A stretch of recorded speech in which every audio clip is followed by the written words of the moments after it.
नमस्कार, बिज तक पर बिज अड्डा में आपका स्वागत है। कोरोना का कहर जारी है और 10वीं 12वीं के बोर्ड इम्तिहान को लेकर बच्चों के माँ बाप और स्कूल बोर्ड्स के बीच तलवारें तनी हुई हैं कि ऐसी मुसीबत के बीच बच्चों के इम्तिहान कैसे हो सकते हैं। फिर भी इम्तिहान की तैयारी तो जब तक वो इम्तिहान कैंसिल ना हो जाए टलती रहेगी और फिलहाल एग्ज़ाम टल जाएं तब भी चलती रहेगी। लेकिन सोमवार से रिजल्ट आने वाले हैं, बच्चों के नहीं और चुनाव के भी नहीं। देश भर की लिस्टेड कंपनियों ने जनवरी से मार्च के बीच कितना कारोबार किया, कितना मुनाफा कमाया या घाटा दिखाया, इसका हिसाब यानी क्वार्टरली रिजल्ट, तिमाही नतीजे कंपनियों के। तिमाही नतीजों के साथ ही कंपनियां इस बार सालाना नतीजे भी बताएंगी, क्योंकि मार्च में साल खत्म होता है फाइनेंशियल ईयर, इसलिए ये लास्ट क्वार्टर के रिजल्ट और उसके साथ पूरे साल के रिजल्ट वो भी एक साथ आते हैं। यानी लॉकडाउन शुरू होने के बाद से पहली बार पूरे साल के कामकाज का हिसाब सामने आने वाला है। सोमवार को TCS यानी टाटा कंसल्टेंसी सर्विसेज के रिजल्ट के साथ रिजल्ट सीजन शुरू होगा।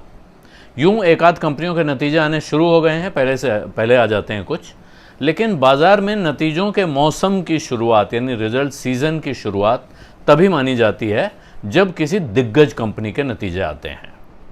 पहले ये रुतबा इन्फोसिस को हासिल था। इन्फोसिस के रिजल्ट आते थे और सीजन की शुरुआत होती थी या पर्दा उठता था। लेकिन पिछले कुछ समय से TCS ने सलामी बल्लेबाज की जगह हासिल कर ली है। कंपनी के कारोबार और उसके शेयर में जो उछाल आया है पिछले कुछ सालों में, उसकी वजह से बाजार में उसकी हैसियत भी काफ़ी बढ़ चुकी है। हालांकि हर कंपनी का कारोबार अलग अलग होता है और उनके नतीजे भी अलग अलग होते हैं, इसलिए इस बात का कोई तुक नहीं है। लेकिन एक रिवाज सा है कि पहला रिजल्ट अच्छा आ जाए तो फिर उसे एक शगुन की तरह सीज़न की अच्छी शुरुआत माना जाता है। उस दिन अखबार की खबरें, हेडलाइंस अगले दिन यूँ ही होती हैं, the result season begins with a great news from here और अ डिप्रेसिंग न्यूज़ फ्रॉम देयर, इस तरह से खबरें आया करती हैं। उम्मीद ये की जा रही है इस बार कि लंबी मायूसी के बाद कंपनियां कुछ अच्छे नतीजे दिखाने में सफल हो पाएंगी। क्रिसिल रिसर्च, जो क्रिसिल भारत की सबसे बड़ी रेटिंग एजेंसी है, उनकी रिसर्च आर्म है क्रिसिल रिसर्च, उनकी एक रिपोर्ट है जिसके मुताबिक इस तिमाही में कंपनियों की कमाई में जो तेज़ी आएगी, आमदनी में तेज़ी आएगी, वो पिछले 2 साल यानी 8 क्वार्टर्स, 8 तिमाहियों में सबसे ज़्यादा होने के आसार हैं। जनवरी से मार्च के बीच उनके हिसाब से कंपनियों की कमाई में 15 से 17% का उछाल पिछले साल के मुकाबले देखने की उम्मीद है।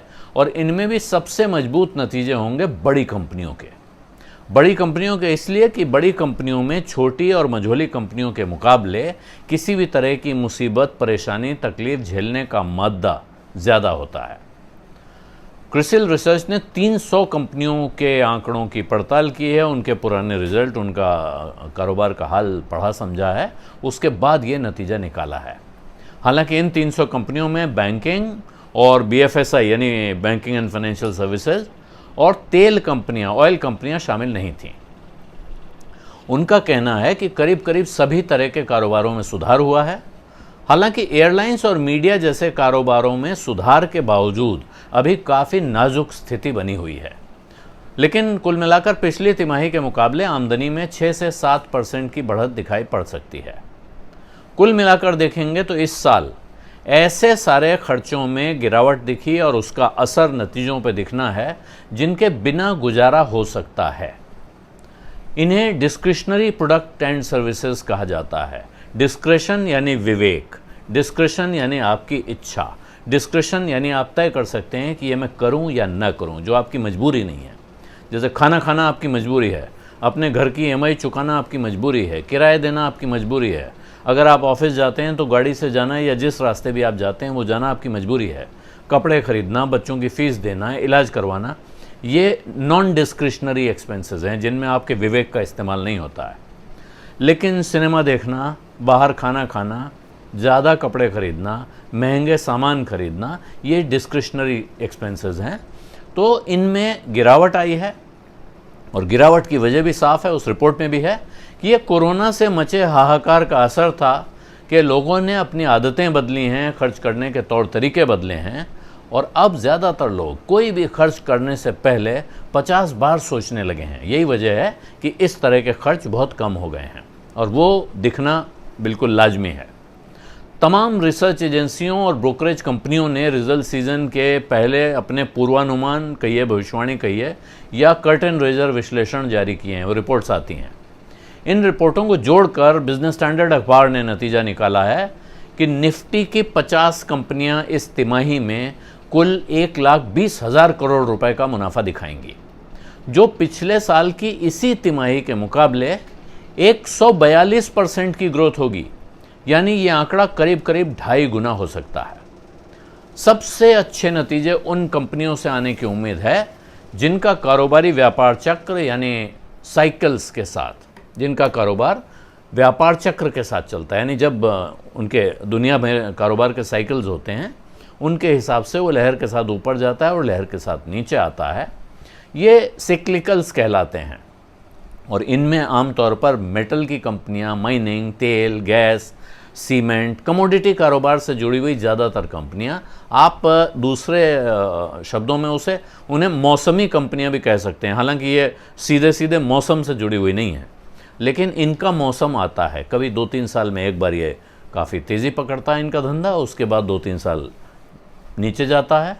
तो ये एक तरह से लहर नीचे आती है, ऊपर जाती है। और इसी के साथ बैंकिंग फाइनेंस कंपनियों के हाल भी जुड़ जाते हैं। तो इन कंपनियों में इस बार अच्छी ज़बरदस्त परफॉर्मेंस की उम्मीद है, क्योंकि साइकिल अब तेज़ी की तरफ है। काफ़ी परेशानी तकलीफ के बाद दुनिया भर में अब सिक्लिकल कंपनियां अच्छा करेंगी, ये उम्मीद जताई जा रही है। हालांकि जिस वक्त ये नतीजे सामने आ रहे होंगे उसी समय देश कोरोना की दूसरी विकराल लहर से जूझ रहा है। जगह जगह रात के कर्फ्यू और लॉकडाउन जैसी खबरें आ रही हैं। कुल मिलाकर रोटी और रोजगार बड़ी परेशानी में दिख रहे हैं।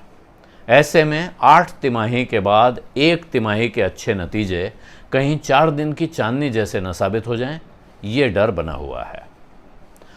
बिज़ अड्डा में आज इतना ही। यह बिज़ अड्डा आपको कैसा लग रहा है ये बताना मत भूलिए। अपना जो भी विचार हो वो कमेंट बॉक्स में लिखिए। कुछ और देखना चाहते हैं, कुछ और सुनना चाहते हैं तो वो भी बताइए। कोशिश करूँगा कि आपकी इच्छा पूरी करूँ।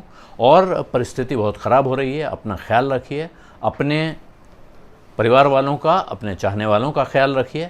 और अगर किसी की मदद करने का कोई मौका आपके पास है तो उसका इस्तेमाल करें। आपकी थोड़ी सी मदद, हल्की मदद आपकी तरफ से होगी, लेकिन किसी दूसरे की ज़िंदगी के लिए बहुत बड़ा सहारा बन सकती है।